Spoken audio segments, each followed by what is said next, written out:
नमस्कार मेरे प्यारे रसगुल्ले, कैसे हैं आप लोग। उम्मीद करते हैं कि भैया बहुत मस्त होंगे और बढ़िया रहना भी चाहिए, क्योंकि भाई बोर्ड एग्जाम बहुत पास आ गया है। और अब आपको क्या करनी है कि थोड़ी स्वास्थ्य को अलग रखते हुए बोर्ड एग्जाम की तैयारी कर लेनी है। क्योंकि मेरे भाई स्वास्थ्य तो हम बाद में दवा लेकर ठीक कर सकते हैं, लेकिन बोर्ड एग्जाम में बाहर से हम बाद में कुछ नहीं कर सकते। इसलिए क्या करेंगे कि चलिए हम बोर्ड एग्जाम के थ्रू पे जितने पैटर्न पे क्वेश्चन पूछे जाते हैं, मोस्ट क्वेश्चन लेके आए हैं। अगर कहना चाहें तो आप देखिए कि 21, 23, 24 में कंटिन्यू क्वेश्चन आया है और भी पूरे 5 से 6 नंबर का है।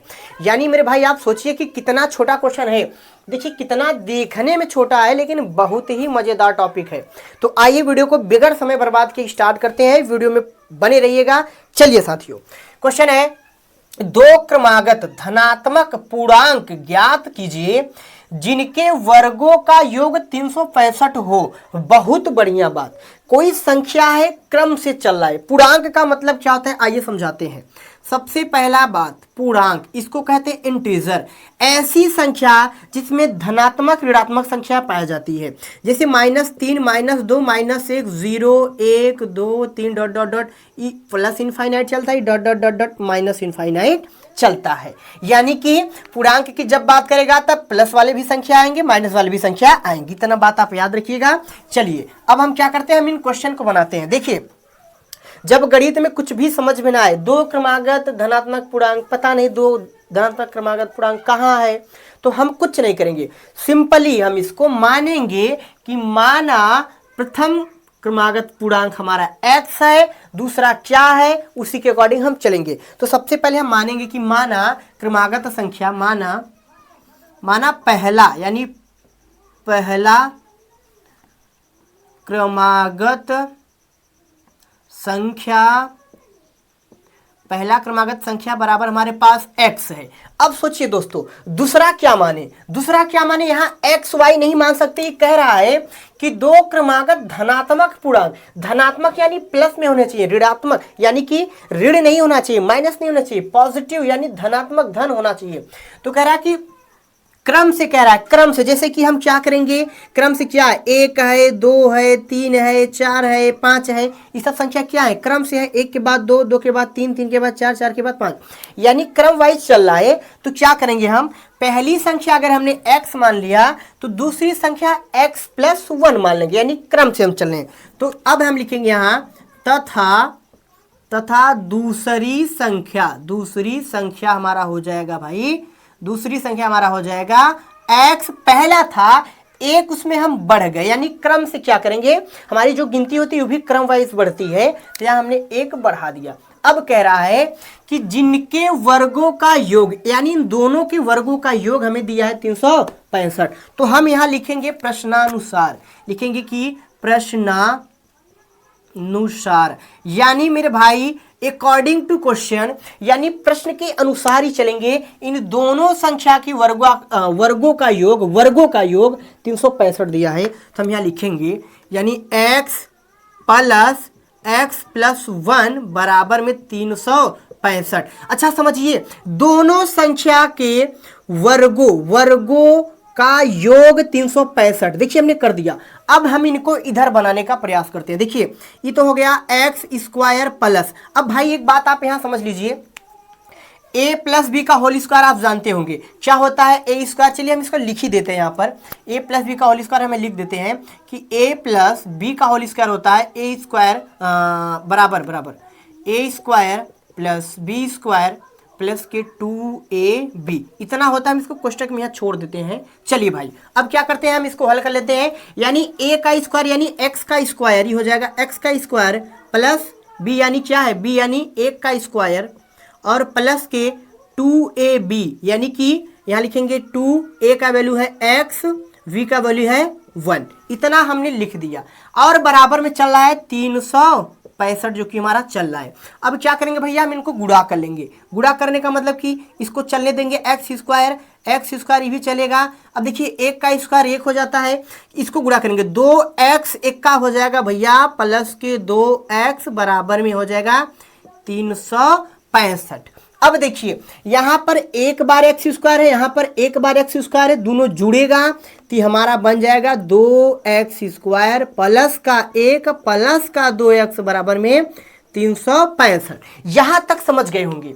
अब देखिए मेरे प्यारे साथियों, हम क्या करते हैं, जो प्लस वाली संख्या है, ये प्लस वाली संख्या को उधर भेजेंगे और क्या करेंगे, इसको उधर भेजेंगे, इसका चिन्ह बदल जाएगा। यानी कि हम इसको उधर भेजते हैं बराबर कुछ साइड, तो हो जाएगा हमारे पास 2x² प्लस का 2x, इतना अपनी जगह रह गया, बराबर में चल रहा है 365। देखिए प्लस का एक उधर जाएगा बराबर के, तो माइनस का एक हो जाएगा। तो यहाँ बना क्या, 2x² प्लस के 2x बराबर में 364। यहां तक आपको दिखाई दे रहा होगा। तो इसके बाद हम क्या करेंगे, अब देखिए इतना तो हमने कर दिया। अब यहां से हम सोचते हैं कि 2 कॉमन ले ले, क्योंकि हमें कुछ चीज कॉमन दिखाई दे रहा है। तो चलिए हम यहां क्या करते हैं, हम लिख देते हैं कि 2 कॉमन लेने पर, ये बात हम यहाँ लिख दी है, जैसे कि आप जानते रहेंगे कि क्या किया हमने, 2 कॉमन लिया। तो जब यहाँ 2 कॉमन लेंगे साथियों, तो यहाँ बचेगा x² प्लस के x बराबर में 364। 2 के पहाड़ी से अगर हम इसको काटना चाहें तो 2 1 का 2, इसके बाद फिर 8 दूना के 16 हो जाएगा। यहाँ 2 1 का 2, एक इधर दिया 8 दूना के 16, 8 हो गया, और 2 दूना के 4। चलिए हम इसको यहाँ लिख देते हैं, यहाँ पर दिखाई दे रहा होगा। चलिए तो यहाँ पर हमारे पास क्या हुआ कि x² प्लस का x बराबर में 182, बराबर में 182 आ गया। अब क्या करते हैं, हम इसको बराबर इधर लाके क्या बनाएंगे, द्विघात समीकरण। यानी कि x² प्लस के x, जब इधर आएगा तो माइनस का 182 बराबर, यहाँ क्या बचा, कुछ नहीं तो 0। अब देखिए भाई, हम इनका ट्रिक बता रखे हैं। हम इनका ट्रिक क्या बता रखे हैं कि आप YouTube पे जाइएगा, वहां पर सर्च करिएगा गुणनखंड कैसे करें ट्रिक से, मैथ बाय जीपी सर, तो वहां पर वीडियो आपको मिल जाएगा। देखिए हमने इसको बता रखा है कि इनको ऐसे 2 भाग में तोड़ेंगे कि गुना करने पे माइनस 182 और जोड़ने या घटाने पे प्लस का 1 आना चाहिए। तो देखिए भैया, बड़ा आसान तरीका है। हम यहाँ पर क्या कर सकते हैं, इसको 14 और 13 अगर लेते हैं, तो जब इन दोनों का हम गुणा करेंगे तो 182 आ जाएगा। और जब 14 में से 13 को घटा देंगे भैया, तो देखिए घटाने वाली बात, अच्छा एक बात हम भूल गए, सॉरी इसके लिए भाई, तहे दिल से सॉरी। हम अगर यहाँ इसको माइनस ले लेते हैं, यानी कहने का मतलब जो हमारा 14 है इस साथियों प्लस का 14 है, 13 है माइनस का। अच्छा सोचिए, कह रहा है कि गुणा करने पे माइनस 182, जब दोनों का गुणा करेंगे तो माइनस 182 आ जाएगा। और जब इनको जोड़ेंगे, जोड़ने का मतलब कि हम जब 14 में से 13 घटाएंगे, यानी नियम होता है कि जोड़ने घटाने, जब 14 में से 13 घटाएंगे तो यहाँ पर x आ जाएगा। तो सिंपल भाषा में हम क्या करते हैं, फैक्टर मिल गया, x² प्लस के x माइनस 182 बराबर 0, यानी क्या हो जाएगा, x² प्लस के पहले बड़ी वाला संख्या लिख देते हैं, फिर माइनस के छोटी वाला संख्या माइनस 182।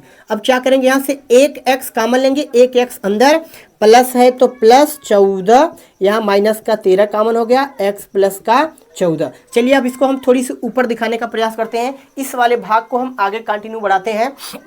क्या हो जाएगा, एक कोष्टक में हम इनको लिख देंगे, यहाँ से कोष्टक उतारेंगे, यानी x माइनस का 13, x माइनस का 13 और 13 है ही, ध्यान दीजिएगा b की तरह लग रहा है तो आप समझ जाइएगा 13 है।